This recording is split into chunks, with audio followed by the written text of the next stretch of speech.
నేతల వెంట కాపు కులం ఉండటం ఏంటి? రాజకీయ నాయకుడికి కులం ఉంటుందా? ప్రజలు ఉంటారా?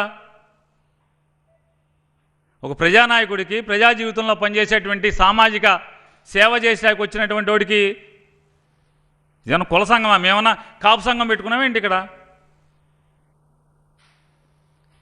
ఈ దుగ్ధ బాధ అంతా కూడా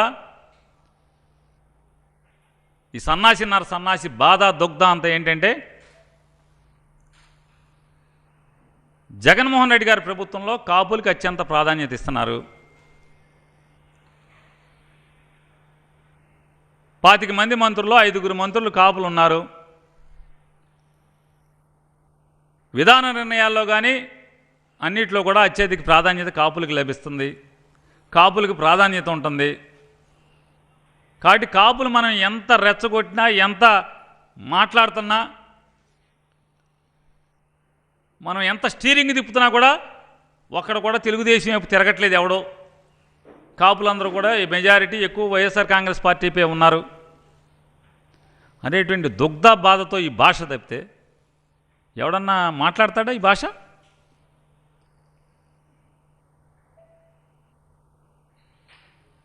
కాపులు అత్యధిక శాతం జగన్మోహన్ రెడ్డి గారు వెనకాల ఉన్నారు. వైఎస్ఆర్ కాంగ్రెస్ పార్టీని వెనకాల ఉన్నారు. వైఎస్ఆర్ కాంగ్రెస్ పార్టీని అత్యధిక కాపులు అభిమానిస్తున్నారు. 2019లో ఎన్నికలు అండగా ఉన్నారు. 24 కూడా అండగా ఉంటారు కాపులు.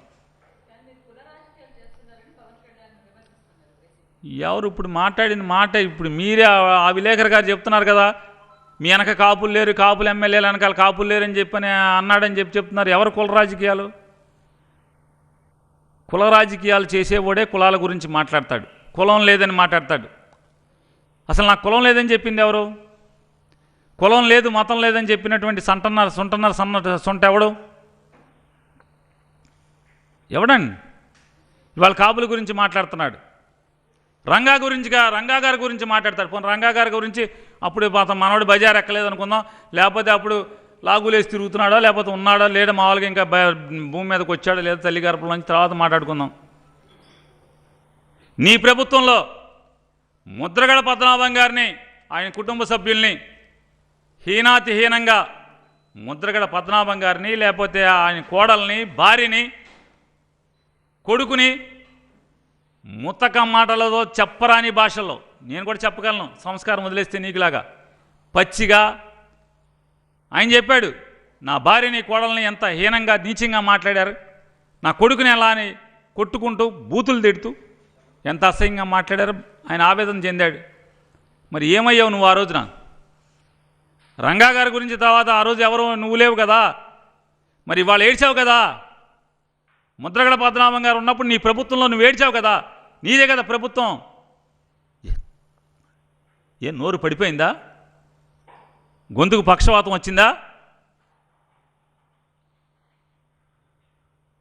రే సన్నాసి నాకు కొడాక నాలుగు చీలేస్తా, మళ్ళీ పీలికలుగా చీలేస్తా నాకు కొడాక. నేను అనలేనా సంస్కారం ఉంది అనకూడదు, వద్దులే మనకెందుకు అనుకుంటున్నాను. బాధపడితే మన్నించండి, నేను అనగలను, నీకన్నా బూతులు ఎక్కువచ్చు.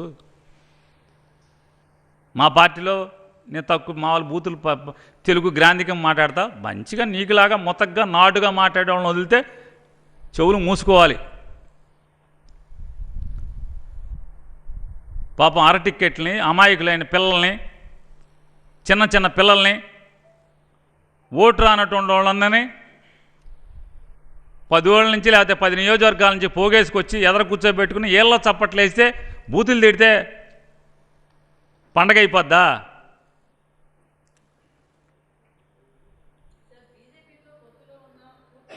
ఈ రాష్ట్ర ముఖ్యమంత్రిని, ఈ రాష్ట్ర ప్రథమ పౌరుణ్ణి